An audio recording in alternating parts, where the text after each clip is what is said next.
ملک میں کچھ دنوں سے مرید کے اور اس سائٹ پہ جو ہے وہ ہم دیکھ رہے تھے کہ کافی افراتفری کا جو ہے وہ ماحول تھا اور کافی جھڑپیں بھی دیکھی گئی. ٹی ایل پی جو ہے وہ پروٹیسٹ کرنا چاہ رہی تھی, حکومت نے کریک ڈاؤن کیا اور اس کے بعد جو بھی ڈیولپمنٹس ہوئی وہ سب کے سامنے ہیں. اس قسم کی انتہا پسند مذہبی جماعتیں جو ہیں وہ آپ لوگ خود بناتے ہیں. آپ لوگ اس لیے بناتے ہیں تاکہ آپ اپنے ایجنڈاز, اپنے سیاسی ایجنڈاز جو ہیں اس کو پورا کر سکیں. آپ کے جو پرسنل ایجنڈاز ہیں آپ اس کو جو ہے وہ پورا کر سکیں. تو آپ خود ایسی جماعتوں کو ہوا دیتے ہیں, ان کو فری ہینڈ دیتے ہیں اور پھر یہ جماعتیں جو ہیں وہ آپ کے کنٹرول سے خود ہی باہر ہو جاتی ہیں. وائرل کلپ میں دیکھ رہی تھی احسن اقبال صاحب کا 2021 کا, جہاں وہ کہہ رہے ہیں کہ یہ آپ سے کنٹرول نہیں ہو رہا, ٹی ایل پی آپ کو چاہیے کہ آپ استعفیٰ دے دیں. اور آج جو یہ سچویشن ہے آپ کے اوپر نظر آ رہی ہے, تو کیا آپ آج بھی جو ہے وہ استعفیٰ مانگیں گے اپنی سی ایم سے کہ ان سے سچویشن جو ہے وہ کنٹرول نہیں ہوئی؟ بلکہ ان کی جو انفارمیشن منسٹر ہے وہ تو بیٹھ کر یہ کہہ رہی تھی کہ ان کو ابھی کوئی انفارمیشن نہیں ہے اس حوالے سے. جب ان سے سوال کیا گیا کہ ٹی ایل پی والی سچویشن کیا ہے جس میں ایک ایس ایچ او کہہ رہے ہیں کہ وہ شہید ہو گئے ہیں, تو اس قسم کی جماعتوں کو, اس قسم کے گروپس کو آپ لوگ خود ہوا دیتے ہیں, خود بناتے ہیں, اور پھر جب یہ آپ کے سر پڑ جاتے ہیں تو آپ کو سمجھ نہیں آتا کہ اس کو کس طرح سے کنٹرول کریں. جب یہ اس قسم کے انسیڈنٹس ہوتے ہیں تو ایک خاص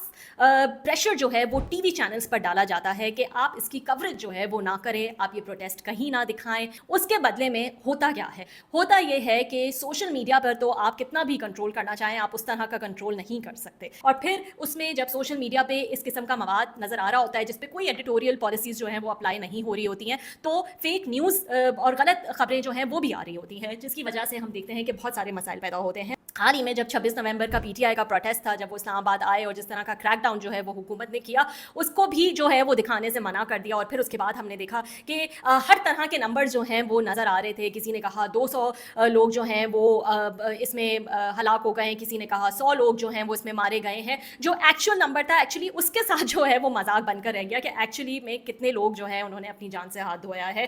تو اس قسم کی پابندیاں جو ہیں وہ کبھی آپ کے فائدے میں نہیں جائیں گی, انفیکٹ آپ کا الٹا نقصان ہی ہوگا. ہاں, لیکن اگر ٹی وی چینلز کو بھی یہ اجازت اور یہ روم, یہ اسپیس دیا جاتا کہ وہ بھی اس کو دکھائیں, تو ایٹ لیسٹ فیک نیوز جس سے آپ پریشان رہتے ہیں وہ اس طرح سے اتنی تیزی سے نہ پھیلتی, اور اس کو کاؤنٹر کرنے کے لیے ایٹ لیسٹ کچھ اور بھی ہوتا. حکومت کا ٹی ایل پی واقعے پر جعلی خبروں کے خلاف سخت ایکشن کا اعلان ہے, تو اب جو ہے وہ آپ پکڑ دھکڑ اور سخت ایکشن جو ہے وہ کرنے نکلے ہیں. یہ تو اتنی بڑی یہ جو ایکٹیویٹی ہے یہ شاید اتنی تکلیف دہ پروسیس سے آپ کو نہ گزرنا پڑتا اگر ٹی وی چینلز کو پہ جو ہے وہ اس قسم کی پابندیاں نہیں لگائی جاتی, کیونکہ ریالٹی کو آپ یہ پابندی لگا کے ریالٹی کو آپ پھر بھی نہیں بدل سکے.